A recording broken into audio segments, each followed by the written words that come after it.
इधर देखेंगे।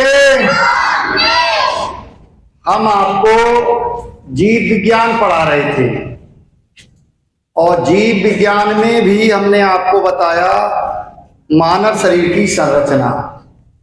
जो मानव शरीर की बनावट है वो 11 तंत्रों से मिलकर हुई है और उन 11 तंत्रों में हमने आपको अध्यावरणीय तंत्र मतलब स्किन त्वचा के बारे में बता चुके हैं। दूसरा था पाचन तंत्र, पाचन तंत्र के बारे में भी बता दिया है। और तीसरा था आपका श्वसन तंत्र, श्वसन तंत्र के बारे में पढ़ा दिया। और श्वसन तंत्र के बाद चौथा तंत्र था आपका रक्त परिसंचरण तंत्र, उसके बारे में भी बता चुके हैं। तो आज हम बता रहे हैं आपको 5वें तंत्र के बारे में और 5 मिनट में फाइनल। उत्सर्जन तंत्र। क्या? उत्सर्जन तंत्र। हमारी बॉडी में भी जैसे मकान में टूट फूट होती रहती है, आप चूना करते हो तो चूना भी कहीं कहीं गिरने लगता है, ईंट खराब होने लगती है। ऐसे ही हमारी बॉडी में भी अंदर टूट फूट होती है और वो टूट फूट किस तरह से निकलती है? उत्सर्जन। हमारे बॉडी के अंदर कुछ ऐसे अंग हैं जो हानिकारक चीजों को या होने वाली टूट फूट को उत्सर्जित कर देते हैं। उत्सर्जित मीन बाहर निकाल देते हैं, जिसे उत्सर्जन कहते हैं। तो उत्सर्जन मीन होता है बॉडी में बनने वाले हानिकारक पदार्थों को बॉडी के ही अंगों के द्वारा बाहर निकालना। तो कैसे ये बाहर निकलते हैं हानिकारक पदार्थ? बड़ा मन से सीखोगे, 2 मिनट का खेल है और आपको पता है ऑलरेडी। हमने हार्ट के बारे में बताया था। हार्ट से महाधमनी के द्वारा शुद्ध रक्त आता है। आता है नहीं आता है? ये शुद्ध हुआ कैसे? पहले ये अशुद्ध रक्त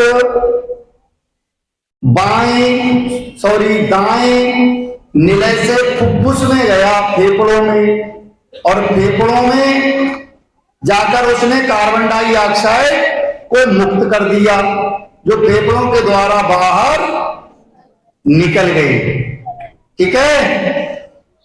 तो कार्बन डाइऑक्साइड भी बॉडी के लिए हानिकारक भी उत्सर्जन का काम करते हैं, क्योंकि खून ने मतलब हीमोग्लोबिन ने कार्बन डाइऑक्साइड को फेफड़ों में मुक्त किया और वो फेफड़ों के द्वारा नाक या मुंह के द्वारा हमने उसको बाहर त्याग दिया। तो फेफड़ों ने उत्सर्जन का काम किया। किसका? कार्बन डाइऑक्साइड का।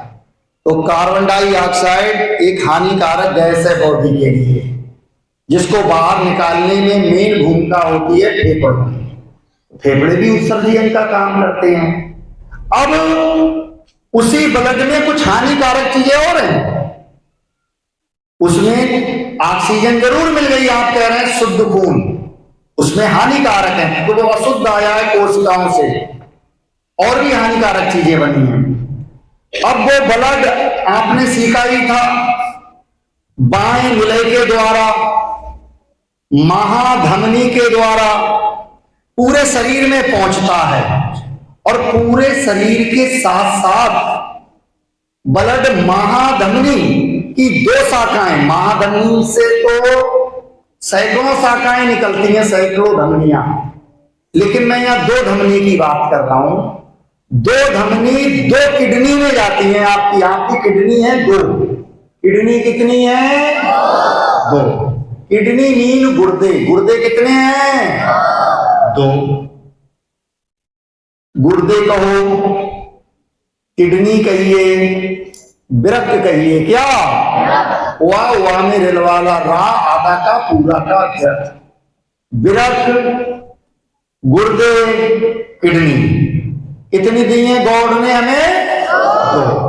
तो वो महाधमनी में से 2 विरक्त धमनी बोलेंगे यहाँ, दो वृक्क धमनी निकलती हैं और वो प्रत्येक गुर्दे में प्रवेश करती हैं। अब वो गुर्दे में प्रवेश कर जाती हैं, फिर उन धमनियों में से फिर धमनिकाएं, धमनिकाओं में से फिर रक्त केशिकाएं, रक्त केशिकाएं निकलती हैं।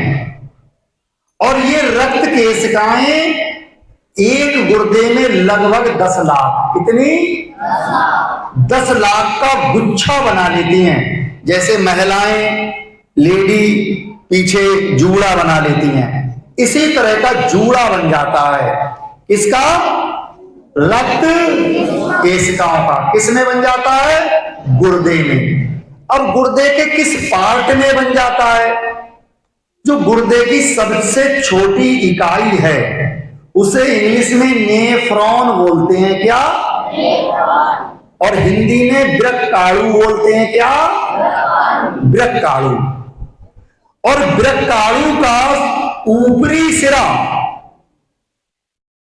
बोमन कैप्सूल होता है। क्या होता है? बोमन कैप्सूल मीन कप जैसी रचना होती है, कप जैसी, गिलास जैसी।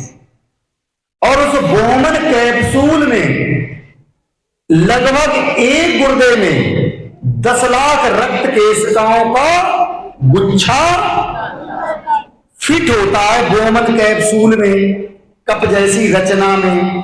और ये कप जैसी रचना किसकी रचना है? नेफ्रॉन की, वृक्काणु की। और वृक्काणु क्या है? गुर्दे की सबसे छोटी इकाई जिससे गुर्दे बने हैं।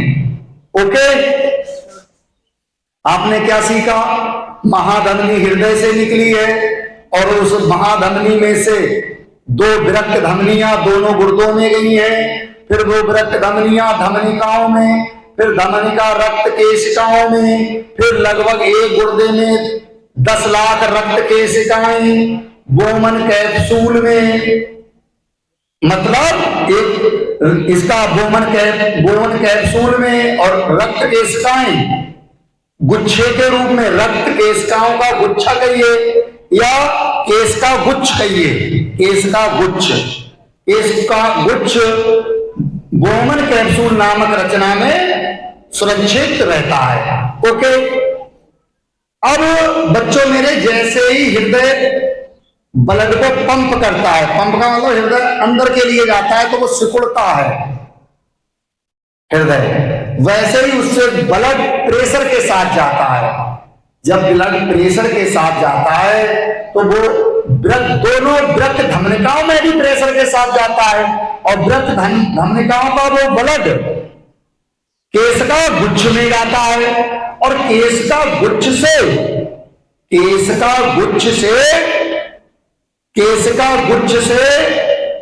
केशिकाओं में जो दूषित पदार्थ हैं, जैसे यूरिया है, जो विषाक्त पदार्थ हैं, वो सभी उस कप में केशिकाओं से विसरित होकर जमा हो जाते हैं। इसमें कप में, कप जैसी रचनाओं में, मतलब रक्त केशिकाओं के गुच्छे से वो हानिकारक पदार्थ, ब्लड में जो हानिकारक पदार्थ हैं वो बोमन कैप्सूल में निकल आते हैं पानी के साथ, क्योंकि रक्त में पानी भी होता है। नहीं आया समझ में? जितने हानिकारक पदार्थ थे, मतलब ये जो रक्त केश का गुच्छ पड़ रहे हैं जो बोमन कैप्सूल में होता है, ये छलनी का काम करता है। किसका? मतलब हानिकारक चीजों को छानने का काम करता है। तो वो हानिकारक चीजें इसमें आ जाती हैं बोमन कैप्सूल में। समझ में आ गया?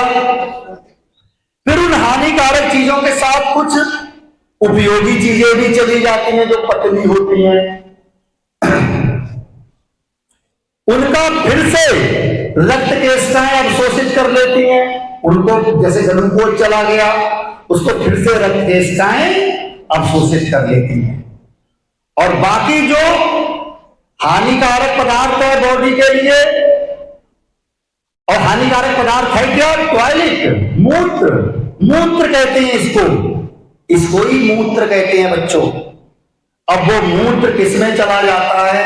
विरक्त नलिका में चला जाता है। कहां चला जाता है?